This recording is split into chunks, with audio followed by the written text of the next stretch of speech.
C'est fini, voilà. Voilà, c'est très bon. bien. C'est Merci très bien. beaucoup. Ouais, je crois que c'est parfait.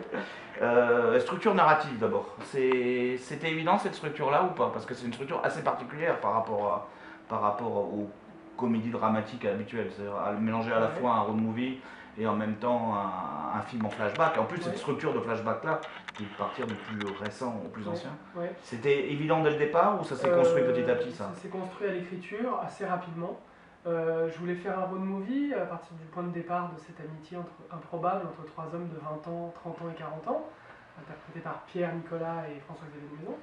Et puis, à partir de ce moment-là, je voulais faire un road movie donc pour les isoler un peu, pour que mes personnages ne se retrouvent pas dans leur quotidien parisien, etc. Et puis, je voulais que leur voyage soit assez unique. Donc, après, je me suis dit, bon, dans notre réflexion avec mon co-scénariste Romain Prota, on s'est dit, pour pas que le road movie devienne routinier, il faut qu'on trouve un moyen de lui faire vivre des rebondissements. Mais souvent, les rebondissements dans les road movies, ils sont extravagants, puisqu'il faut qu'il leur arrive des trucs de dingue. Pour que, voilà, je pense à Very Bad Trip ou des films comme ça, où il leur arrive tellement des trucs de dingue. Voilà. Et donc, nous, forcément, le film n'est pas là-dedans, et ça aurait été tout de suite très artificiel. Donc, on a procédé au flashback, et on s'est tout de suite, dès qu'on a dit le mot flashback, on s'est dit faut terminer par le plus ancien. Il faut commencer par le plus récent et terminer par le plus ancien. En fait, on ne s'est pas dit il faut que les flashbacks soient dans n'importe quel ordre. On ne s'est pas dit il faut juste mettre des flashbacks. On s'est dit faut mettre des flashbacks dans cet ordre-là. L'idée est arrivée en même temps, en fait. Euh, pour que, à mesure que le film avance et donc que ces trois personnages avancent sur cette route et atteignent leur objectif, ils grandissent, chacun à leur manière, alors qu'ils ont 10 ans d'écart chacun. Et ben, à mesure qu'ils grandissent sur cette route, et ben, ils se connaissent de moins en moins dans les flashbacks. Et donc il y a une ironie en fait là-dedans. Ce qui m'amusait, c'était de jouer sur l'ironie. Et puis après, le placement de chaque flashback n'est pas anodin non plus parce qu'il arrive à côté de scènes qui font écho au flashback quoi, à chaque fois. Mais la famille, et Dieu sait si c'est la famille Gélin, c'est important. On a une vision particulière de la famille, d'être un enfant de la balle et tout ça, ça permet aussi d'avoir, je sais pas, la présence de Michel Prel, de Philippe Denbach et tout ça, c'est comme des éclairs de... La famille, ça, voilà, oui, ça compte énormément. Moi, je crois plus aux familles qu'on se crée que notre famille à nous, même si j'ai une admiration et un respect magnifique pour ma famille, hein, c'est pas ça le débat. Mais moi, je suis un mec de. J'aime bien les bandes, j'aime bien les amis, voilà, je crois beaucoup à ça. Et donc, faire un film de bande, c'est pas pour rien, quoi. Ça correspond à une génération, j'ai l'impression aussi. Quand je vois Tout ce qui brille, quand je vois Radio Star, j'en sais rien, il y a une génération comme ça de cinéastes aussi, on se connaît tous. On fait les films des uns et les films des autres, on se lit les uns les On l'a autres. construit comment sa bande? Parce que c'est ton premier film. Ouais. Nicolas d'habitude, on lui met un poids sur ses films. En général, c'est un acteur profond, bizarrement tragédien, quoi, parce que ça ne veut rien dire. Film sérieux, souvent. Plus film d'auteur d'habitude, ouais. Et le fait ça fait plaisir comme ça de se dire tiens, je vais changer un peu de registre. Je suis super content, moi ça faisait longtemps déjà que je voulais faire une comédie, et puis là de trouver une comédie en plus de qualité, avec des scènes d'émotion aussi, c'était pas que des blagues à la suite, c'est ça qui était intéressant quoi, voilà, il y avait vraiment une trame, il y avait des séquences d'émotion, et puis surtout de découvrir voilà, François Xavier qui vient pas du tout du même cinéma que moi, et aussi avec Pierre Ninet qui vient, voilà, qui a la comédie française, voilà, qui on n'a rien à voir tous les trois ensemble voilà, au début quoi.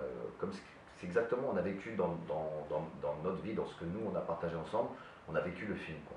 Vraiment, on se connaissait pas du tout au début, on a fait un week-end ensemble, on s'est entendu très vite, ça a commencé à vanner très vite l'un l'autre, les deux qui vannent l'un, après les deux qui se mettent ensemble qui vannent l'autre, voilà, on est vraiment devenus comme des frères, et là on se voit beaucoup, je veux dire François Xavier on s'appelle très souvent, et là on revit ça maintenant pendant la tournée quoi. Mais là on est en tournée, donc c'est une espèce, on se fait notre road movie dans notre vie, on part à La Rochelle, à Bordeaux, à Rouen, Caen, et voilà, on vit des choses ensemble encore comme dans le film quoi. C'est ça qui est super, et voilà, moi de faire une comédie comme ça, moi je re-signe tout de suite quoi.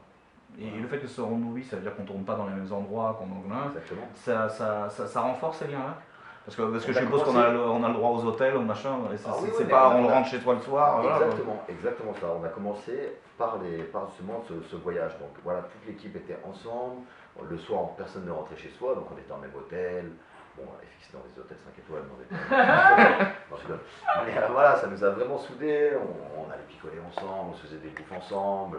Les fêtes Voilà, avec toute l'équipe. voilà, les fêtes avec toute l'équipe, on est allés tous sur le boîte ensemble, enfin voilà, on s'est tous soudés.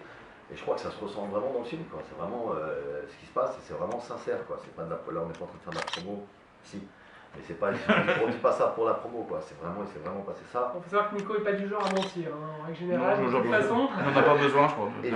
Je pense que c'est ça qui transpire de ce film, quoi. C'est la sincérité qu'on a eue l'un envers l'autre, quoi. Tous les trois, même avec Mélanie, qui est venue moins souvent, voilà.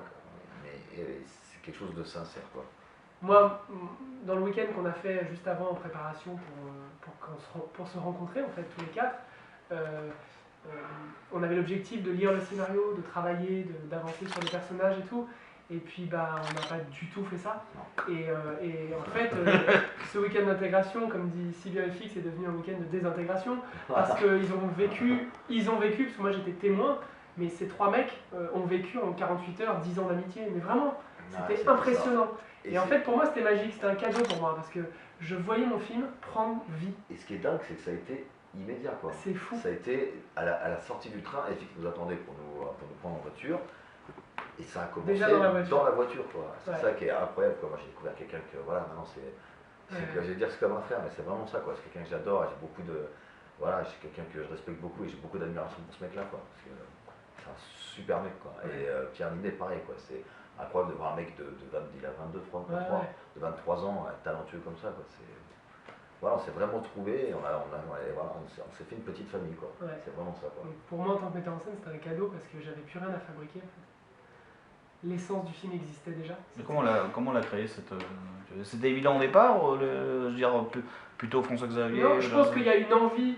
Enfin, ce que je veux dire, c'est que l'amour est trop fort, mais le désir de faire ce film, on l'a tous commun, il était pour tous sincère. François Xavier avait vraiment envie de faire ce film parce que c'était en lui, il avait envie de raconter cette histoire de cette manière. Nico, c'était sa première comédie, il avait envie de le faire comme ça, il a envie de rire là-dessus, même si il avait des doutes sur la comédie, mais en même temps François Xavier et Pierre étaient là pour l'aider, pour l'écouter, et voilà, pour le rassurer sur la comédie, parce qu'il est extrêmement drôle Nico, mais ça on ne le sait pas encore, et vous allez le savoir, vous allez le voir. Et puis Pierre pareil, parce que pour lui c'était un premier rôle au niveau d'acteurs comme Nicolas et François Xavier, donc vraiment au même niveau, etc. Donc on avait tous une envie qui est débordante, quoi. Et en fait on s'est réunis là-dessus. Et à partir de ce moment-là, il y a déjà une bonne partie du travail qui est fait parce qu'on a la même envie, quoi. Donc on va tous dans le même sens, on tire dans le même sens, quoi. Il n'y en a pas un qui tire pour sa paroisse, quoi. On est tous dans la même énergie. Et c'est le travail d'un metteur en scène au début d'un tournage de réunir les gens. De dire aux gens, voilà, vous allez être ensemble pendant 2 mois et vous allez voir, vous allez vous en souvenir. C'est le premier du boulot, en fait, c'est le début du taf. Après, tout le reste du taf, c'est autre chose, c'est la mise en scène, c'est les dialogues, c'est tout ce qu'on veut. Mais ça, c'est essentiel, en fait, parce que ce qui compte, c'est d'enlever ce qui est fabriqué. François Xavier, j'ai pensé à lui parce qu'il ressemble à mon ami de 40 ans dont je m'inspire, physiquement déjà. Donc je pensais à lui en écrivant, au tout début. Et il sortait d'un film qui s'appelle Tellement proche de Toledano Nakache, que j'aime beaucoup, et dans lequel il est assez tendre aussi, assez en réserve, et que j'aime beaucoup. Nico, c'était pour le pari de prendre quelqu'un d'inattendu dans la comédie, c'était très important pour moi. Et puis de prendre surtout un acteur comme Nico, qui amène avec lui tout un background, toute une émotion qu'il n'a pas besoin de jouer, quoi, qui est là, quoi, parce qu'il est entier, Nico. Donc c'est quelqu'un qui joue pas, en fait. Et donc c'est très fort pour le personnage, qui est un personnage qui est tout le temps dans le second degré, dans l'ironie, dans le cynisme, d'aller chercher quelqu'un qui est très vrai, justement. Et puis Pierre, j'ai fait un casting pour le trouver. J'ai fait un casting, j'ai vu les 30 jeunes du moment qui étaient dans l'âge, quoi. Et puis je l'avais repéré dans un film, il avait un second rôle, un tout petit rôle, et puis je m'étais dit, celui-là, il a une tête, j'aime beaucoup sa tête, en fait, et puis il va vite, il a l'œil vif, en fait. Et pour moi, c'était le plus dur à trouver. Je l'ai trouvé assez tôt, je l'ai trouvé il y a 1 an, 2 ans presque. Avant Nico et FX, hein, je vous ai proposé le film après Pierre. Et Pierre était déjà là en fait quand j'ai proposé le film à Nico et François Xavier.